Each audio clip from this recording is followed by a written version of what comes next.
Y'all need some music or something in here. Yeesh. We need some pump it up music. I know it. All right, we've now been joined by Corey LaJoie, who raced his way into the Daytona 500 in Duel number 2. Corey, congratulations. We appreciate you spending some time with us. Just talk a little bit about your emotions heading into this race and just, you know, what it means to know that you can race on Sunday. Yeah, I said it on TV that, you know, you almost take this race for granted when it's just one of the 36, right? When you're every single one of your goals for the course of the year is a year-long goal, right? It's a certain amount of top 20s, certain amount of top 15s, lap sled, all the things. And the 500, yes, it's the big one, right? It pays the most, but it's almost one of the 36. But now, driving down here with, this is the only one that matters. And driving down here, not knowing if I'm going to drive the bus home on Friday morning or Monday morning, right, was 8 hours of a little bit stress, but I wasn't really wearing that much stress, but I could tell you I'm wearing a lot of relief right now. Just because I know how hard those guys work over at RWR, especially getting that 15 car ready for Tim Brown at the Clash. The 500 car takes an extra amount of time, and then going back to Atlanta next week, 3 weeks in a row, is a heavy ask for those guys. So those guys deserve it. Now, you know, Anthony and that Beard group and BJ too, love those guys, but I'm glad it's the 01 in the show. So it certainly means a lot. All right, we'll go ahead and get questions going for Corey. If you have one, raise your hand. We'll get a mic to you. We'll start up front with Holly Kane. Thank you. Congratulations. Thanks. Holly Kane with the NASCAR Wire Service. When you get into the race in the way that you had to and the way you had to race your way in, is there some upside to that? Because you're right now peaking at that, I got to do it, you know, at that different level versus just I'm in, I'll do, you know. Maybe so. I think for me, it's like kind of bookended a bit where the first one I was here, I was sitting at the same desk in the same situation after making it, having to race my way in the first time I was down here with BK. And then you know, you get a decent ride and you have a couple rides and you bounce around, but you know you're going to race in the 500 and you don't really worry about that. It's just kind of another race. And then come back down here, you know, front and Rick the money in January to make sure nobody else got the car, because I know his car is one of the more desirable open cars to drive, and being on the hook for a couple of weeks, not knowing what was going to happen there. And I was probably dumb enough to let my chips ride on the table and try to make this race on my own dime. But luckily for me, Duramax and Take 5 came in at kind of the last minute and took me off the hook. And for us to put those guys in the show, it means a lot because they've got a lot of people coming here this weekend. And just the partners that have continued to support me with, you know, how tough last year was for everybody, for everybody to continue to stick with me to go to this deal and do some part-time racing, whether it be Celsius or Schluter Systems or anybody else that's been along for the ride. It's been pretty cool to continue to build on that. I'm not sure what the future holds quite yet, but I'm excited that the first box we set out to check was coming down here and make the Great American Race, and that's what we did. All right, we'll go to Jacob, and then Jenna, and then Zach. Go ahead, Jacob. Jacob Seelman, Raceface Digital. Corey, two for you. First, you're another one with a lot of family history at this racetrack, just from coming down here before you started driving and having your dad drive here. What is this place and not just having the opportunity to attempt this race, but being in this race again mean to you personally for having grown up here watching what it takes to run in this race? Well, it's hallowed grounds. Regardless if my dad was super successful here or not, my dad won twice.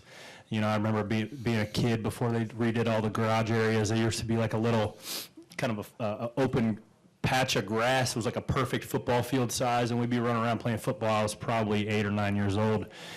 But then you just watch your heroes, right? You watch Dale Jr., you watch Jimmy Johnson, you watch Dale Earnhardt Sr., and you know, there's so many memories for here. My dad won the Busch Series race in 2001. Then we went to Islands of Adventure, and we were watching the end of that race on like a little tiny TV, like where you buy the foam fingers for the Hulk and all that. And obviously, we all know what happened in that Cup Series race. So there's like core memory moments of my life that are anchored around this place. And whether it's on the racetrack or off the racetrack, we're continuing to start traditions too with my family. We used to get beach house for all the families, aunts, uncles, cousins from Connecticut all used to come down, watch Dad race.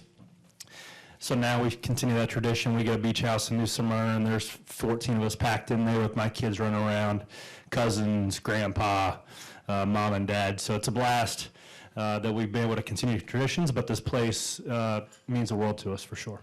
And you mentioned this being the first box. I know when they announced your Daytona 500 deal, there weren't really any other specifics aside from your prime broadcasting. Do you have any of your other races lined out for this year that you're going to do, or is that to come later? Yeah, we're going to Atlanta next week, and then we got a couple more, Bristol and some others. I don't want to, I don't want to roll it all out. Okay, Jenna? Jennifer AP, congratulations, Corey.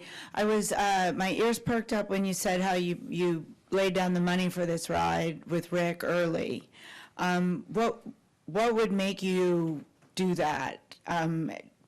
Pay your own money out of your own pocket and then hope to bring sponsorship in later and I wish I had a good answer for you, Jenna. Because that's what this place needs, right? I mean, it's the Daytona 500.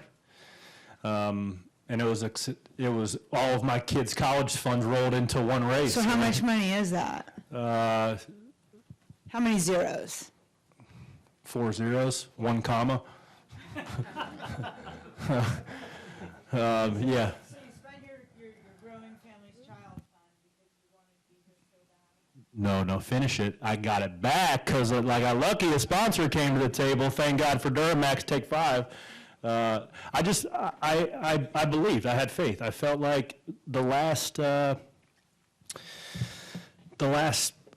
months of my life in general, with some doors shut and that I was praying to get shut, and doors opening that I was praying to get opened.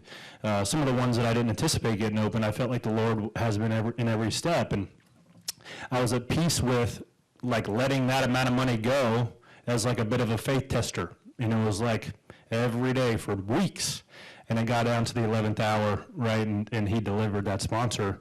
I don't think it's coincidence. I think that that partnership was meant to be, and I believe in what Rick's doing. I believe in his guys. I believe in Robbie, and those guys believe in me too. So that speaks a lot. With there's some other opportunities to drive some open cars, but it might have been a tick better competitively, but I want to do it at this point in my career. I want to do it with people I like, because I've been doing it with people that I wouldn't necessarily grab a beer with, and it's not that fun. Are you square now? I'm square now.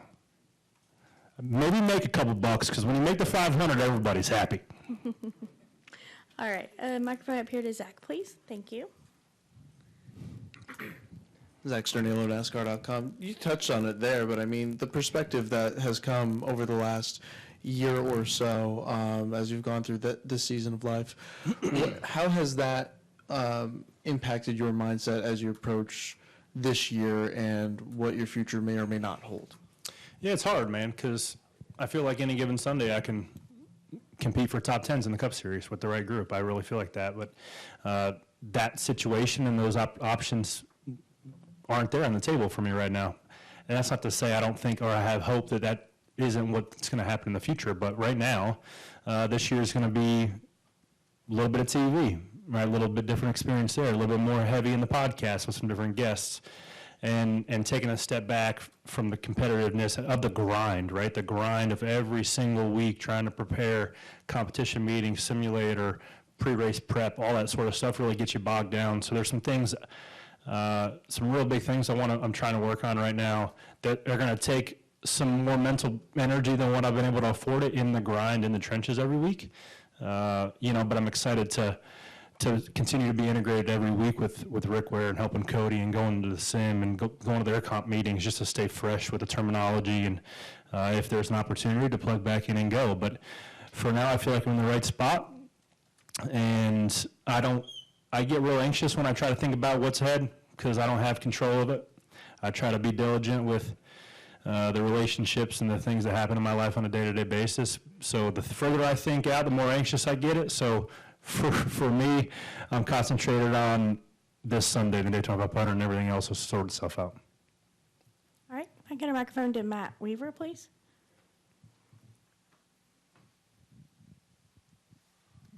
Matt Weaver, Sportsnot. The car seems like it's a good car. Watching you throughout the race, it seems like you can make the moves that you want within reason here. It's going to come down to, missing the big crashes and all that stuff. But, do you feel like this is a car that purely on performance, straight up speed, you have something for him on Sunday? Yeah, I feel like that. And we led some laps in Talladega last year in the 51. I believe it's the same car or a car comparable in terms of travel and how good we think it is for the speedways. And it had more single car pace than I anticipated last night. We only missed out by locking ourselves in by like 0.08 of a second. So I was proud of those guys and the effort they took. I mean, we qualified right behind the Hendrick car by 100th, right? So that says a lot of the work that those guys are putting in the shop, because the hay's in the barn for a one-lap qualifying here, as we all know, right? But car was able to suck up. It drove well. It stopped well on the green flag pit stops, and we worked hard this week on pit practice on just communicating how to get into the box, how long, exactly how much fuel we need to take, exactly when we need to start rolling out of the box so we can put ourselves in position like we did tonight on the back bumper of the 22, and after it all sorted itself out, we were in position to make the race. All right, Danielle. Danielle Trotta, Sirius XM. Two parts, Corey. First, what was the day like today? Was there moments of calm or stress? And two, how do you feel like you executed and stayed in front of Alfredo? So this morning, I actually was up early. I had to go get briefed because I'm flying with the Thunderbirds tomorrow at noon. So I was there from 8 o'clock until noon, getting fitted up, G-suit, get the briefing on the whole thing, right? If you have to pull the eject button, how to, steer a parachute, all the things.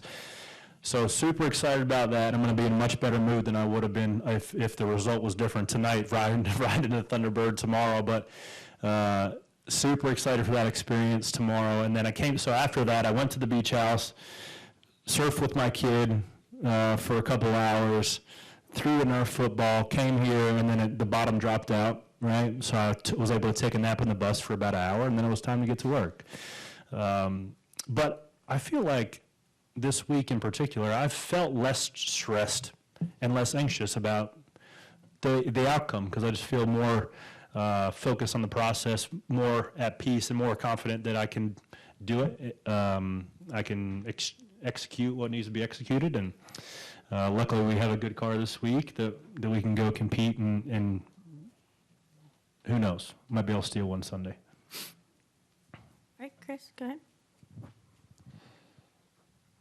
Corey, congratulations. So I was wondering, what does it mean to you to know that not only did you come here and get the job done, get in the Daytona 500, but you ran near the front, you did it on speed, and you maybe even had a shot to win at the end there if things had gone differently or if your approach was different. So what does it mean to know that not only did you get the job done, you got it done by a good bit? I mean, you just race the race that's laid out for you, right? I mean, people are quick to forget we run fourth here last year in the big race, so I'm not a stranger to the front when it gets down to the end. I know what it takes to be up there. So the money in that race was made on your green flag sequences. That's what we've been talking about for a week. You got to execute on the decel, you got to execute on the communication, you got to execute with who you blend with. And we came down with the Penske cars, and we all know those guys are the best at executing anything they do.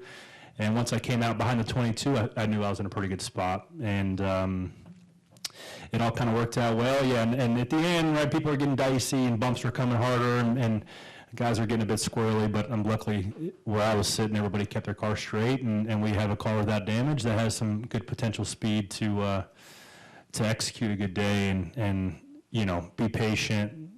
It seemed like based off the first duel, the cars are going to be driving a bit more harsh than they have previously. People are trying to trim them out and get a bit more speed out of them. So if that's the case on Sunday, it's going to be a little bit of attrition, a little bit of track position, and then you want to make sure your car is towards the front when the pay window opens up. Congrats, Corey. Thanks. Yep, thanks. Corey, congratulations again. We appreciate you spending some time with us, and best of luck on Sunday.